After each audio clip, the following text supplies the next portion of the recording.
Hi! Welcome to this part of my review featuring 5e RPG Academy Adventures. If you haven't seen the other parts of my review, featuring this setting where Dungeons & Dragons 5th edition meets Harry Potter, please check out the playlist in the description below. This time we are going to talk about the Drachenschuppe. This is a species native to this setting. Also known as the Litinin, they appear as scaled humanoids with tails.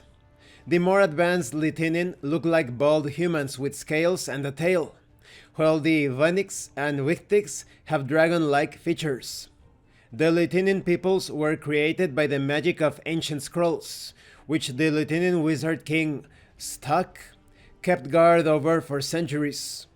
In his mummy form, he waited to restore his people to their original greatness after their magical de-evolution due to the accidental magical energies that irradiated them when the elves crashed on Wellstar.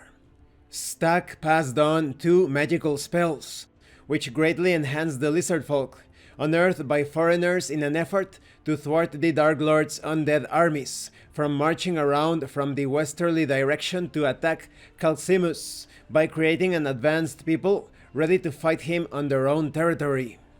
Only one being had a vested interest in casting this spell, with the accompaniment of a wish to affect all the Sorial peoples, the self-proclaimed Dragon King, Quetzalcoatl. Quetzalcoatl created a species of fanatical followers. Litinin society is in recovery, highly advanced but greatly disadvantaged. They resent more technologically advanced cultures like the Calcimus, and long-lived cultures, particularly elves, who have centuries upon centuries of experience. The Litinin are reborn, and their hard-working, no-nonsense attitude reflects their attempts to catch up. Although there are servants who manage the day-to-day goings-on of Zauberreich, the students themselves warrant much closer monitoring. These are the Drachenschuppe, lizard-like beings who travel from Litinin to refine their empire and see the world. There are 2 types of Drachenschuppe, Vanix and Wictix. They range in color from white, youngest, to black, oldest, with rank explicitly determined between them by their shade that only they can detect. Vanix and Wictix take their duties seriously. They also see each other as equals. Both are humanoids dedicated to serving the Academy. Their eggs are imported from Litinin at significant cost, an exchange that Litinin society encourages to improve their magical capabilities and martial prowess. A Wictig and a Venig are assigned to each triptych, consisting of 3 cohorts of 3 students each, so there are 6 Venigs and 6 Wictigs in total. Venigs cook, clean, and otherwise keep dorms running smoothly, while Wictigs act as muscle for larger tasks that involve moving furniture, providing security, and if need be, defending the school. Let's talk about their traits. They have high constitution. When it comes to age, they grow quickly. They walk hours after hatching, attaining the size and development of a 10-year-old human child by the age of 3, and reach adulthood by 15. They live to be around 80. When it comes to alignment, they tend towards extremes, making a conscious choice for one side or the other in the cosmic war between good and evil. Most Drachenschuppe are good, but those who side with evil can be terrible villains. They have a breath weapon. They can exhale fire to a certain distance, and this damage increases as they level up. They also have claw attacks. They have dark vision. Concerning languages, they can speak, read, and write Common and Draconic. They also have a lashing tail. They can actually attack with this tail. Now let's talk about the 2 subspecies.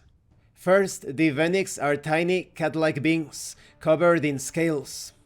Venigs specialize in stealth and staying out of sight, but they work best when guiding a Wictig. They do the majority of fine labor in a triptych, including cooking, cleaning, and otherwise keeping the place running smoothly. They are quite dexterous. They can disengage or hide as a bonus action. They have advantage on attack rolls against creatures if at least one of their allies is within a certain distance of the creature and the ally isn't incapacitated.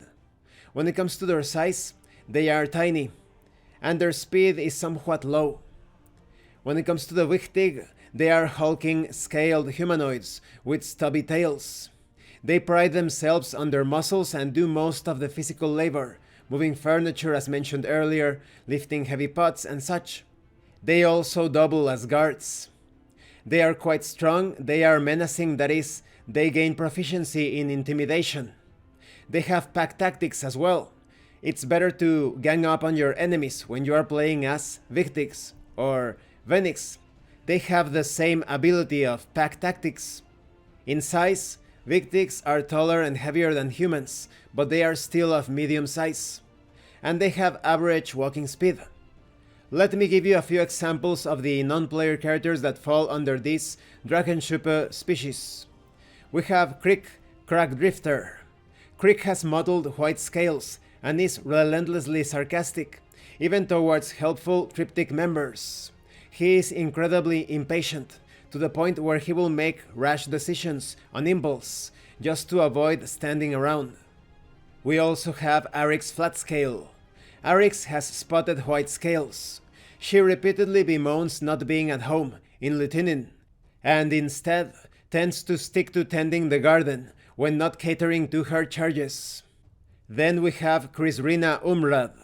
Krisrina is the toughest of the Wichtigs and has a justifiably fearsome reputation as a warrior and, if pressed, as someone who will not hesitate to bite her enemies.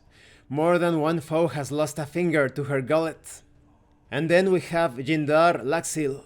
Jindar has adapted quite well to human culture and is a student of warfare. Although he can't read or write very well, he is a practiced mimic and watches the guards train closely. He managed to secure his own full-plate armor, specially sized to Victic physiology, and has been practicing sword and board tactics. And these are just a few of the many non-player characters included in this book. This concludes this part of the review. In the next part, we are going to talk about the students of the Academy.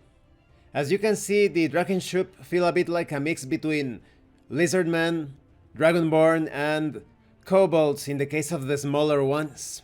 But they do have some differences when it comes to physiology, in the case of the Venix, that they are somewhat cat-like. And that is without mentioning that their cultural background is significantly different. Thank you for watching this part of the review, and thank you for your likes and your comments. If you have any questions or comments, please let me know.